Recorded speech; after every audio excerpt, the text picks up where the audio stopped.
अभी भी ममता बनर्जी जी अपने लोगों को उस्का के अपने शासन और प्रशासन तंत्र का गलत इस्तेमाल करके, पुलिस तंत्र का गलत इस्तेमाल करके लोगों को डरवा के एसआईआर का जो काम है उसको प्रभावित करने की कोशिश कर रही है। वो हमेशा इस प्रयास में रहती हैं कि गैर कानूनी तरीके से सत्ता पर काबिज रहने के लिए जो कुछ भी गलत काम भी करना पड़े वो करे।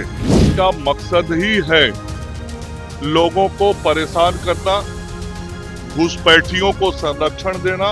एसआईआर का मामला हो या विकास का मामला हो या भ्रष्टाचार का मामला हो, रोजगार का मामला हो, पलायन का मामला हो, हर मामले पे वो सरकार आज क्या हुआ बिहार में, ये महागठबंधन और कांग्रेस के लोग इन लोगों का सुपड़ा साफ कर दिया बिहार के लोगों ने। नमस्कार, मैं प्रणय सेना और आप देख रहे हैं सूर्य बिहार। देखिए, पटना एयरपोर्ट पे आज मंगल पांडे भी जो है वो दिखे। उन्होंने जो है तेजस्वी यादव पर निशाना साधते हुए कहा, तेजस्वी यादव के साथ साथ बात करें तो आरजेडी पे भी उन्होंने निशाना साधा है और कहा है कि जिस तरह से जो है इस बार कांग्रेस की और आरजेडी की सीटें आई हैं, आने वाले समय में जो है वो गायब हो जाएंगे।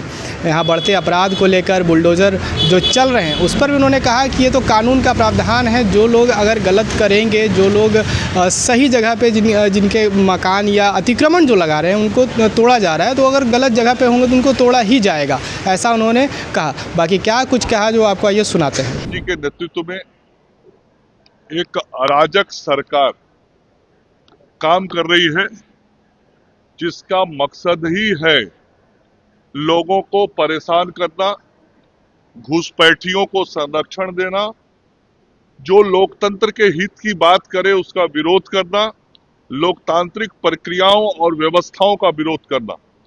और अभी भी ममता बनर्जी जी अपने लोगों को उस्का के अपने शासन और प्रशासन तंत्र का गलत इस्तेमाल करके, पुलिस तंत्र का गलत इस्तेमाल करके लोगों को डरवा के एसआईआर का जो काम है उसको प्रभावित करने की कोशिश कर रही हैं।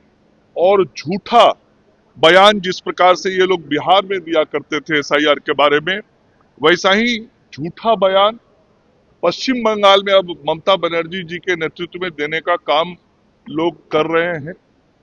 लेकिन बंगाल की जनता सच्चाई जानती है। चुनाव आयोग ने जिस प्रकार से बिहार में काम किया था और बिहार की एक भी जनता का नाम मतदाता सूची से छूटा नहीं था, वैसा ही काम पश्चिम बंगाल में हो रहा है। और हम सब लोगों को चुनाव आयोग की निष्पक्षता पर पूरा भरोसा है। लेकिन ममता बनर्जी जी को कभी भी संवैधानिक संस्थाओं पर भरोसा नहीं रहता है, चूंकि वो हमेशा इस प्रयास में रहती हैं कि गैर कानूनी तरीके से सत्ता पर काबिज रहने के लिए जो कुछ भी गलत काम भी करना पड़े वो करे। तो एसआईआर का मामला हो या विकास का मामला हो या भ्रष्टाचार का मामला हो, रोजगार का मामला हो, पलायन का मामला हो, हर मामले पे वो सरकार आज विफल है। और वहां पर सबसे बड़ी बात है कि माताएं और बहनें सुरक्षित रही। तो माता और बहनों में बहुत गुस्सा है, युवाओं में गुस्सा है।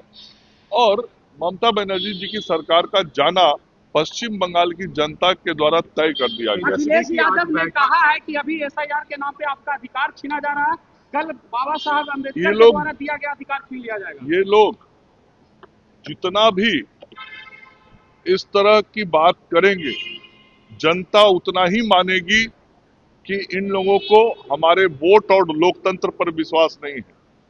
ये लोग इस तरह का जितना भी ऐसा बयान देंगे, जनता मानेगी कि बाबा साहब भीमराव अंबेडकर जी ने जो संविधान बना के इस देश के लोकतांत्रिक व्यवस्थाओं को चलाने के लिए तय किया था, ये लोग उन व्यवस्थाओं और उन संवैधानिक संस्थाओं पर विश्वास नहीं करते।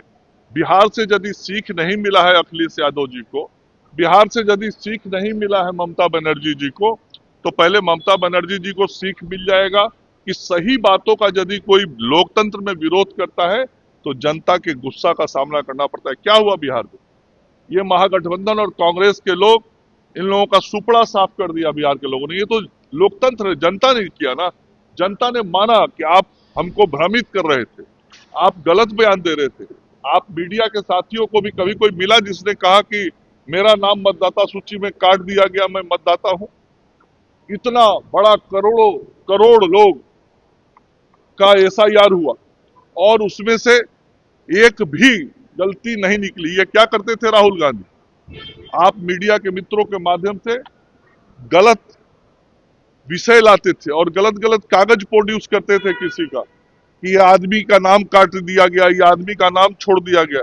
और जब सच्चाई तहकीकात होती थी, पता लगाया जाता था, तो पता लगता था कि उन्होंने जो दावे किए हैं वो गलत दावे किए।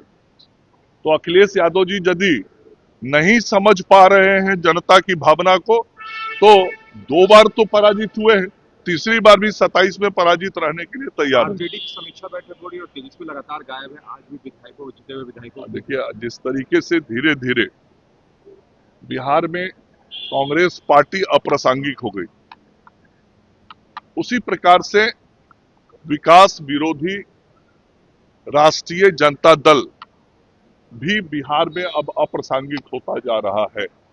बिहार की जनता ने मान लिया है कि राष्ट्रीय जनता दल हमारा भला नहीं कर सकता। युवाओं ने मान लिया है हमारा भविष्य नहीं बना सकता। बहन बेटियों ने मान लिया है कि राष्ट्रीय जनता दल के रहते हमारा परिवार आगे नहीं बढ़ सकता। और एक बार नहीं, लगातार कई चुनावों में पराजित कर कर के जनता ने उनको अब संदेश दे दिया है कि अब राष्ट्रीय जनता दल नामक राजनीतिक दुकान को आप बंद कर दीजिए, क्योंकि आपकी जो विचारधारा है उस विचारधारा को बिहार की जनता ना मानती है, ना आप पे विश्वास करती है। सुना आपने उन्होंने क्या कुछ कहा तेजस्वी यादव पे, किस तरह से जो है उन्होंने निशाना साधा, आरजेडी पर निशाना साधा। बात करें तो बंगाल में एसआईआर के मुद्दे को लेकर उन्होंने काफ़ी कुछ कहा, जो कि आपने वीडियो में बखूबी देखा। बाकी आप क्या सोचते हैं अपनी राय में कमेंट बॉक्स में ज़रूर दें। मैं प्रणय सिन्हा, सूर्य बिहार पर आपके साथ बहुत बहुत धन्यवाद।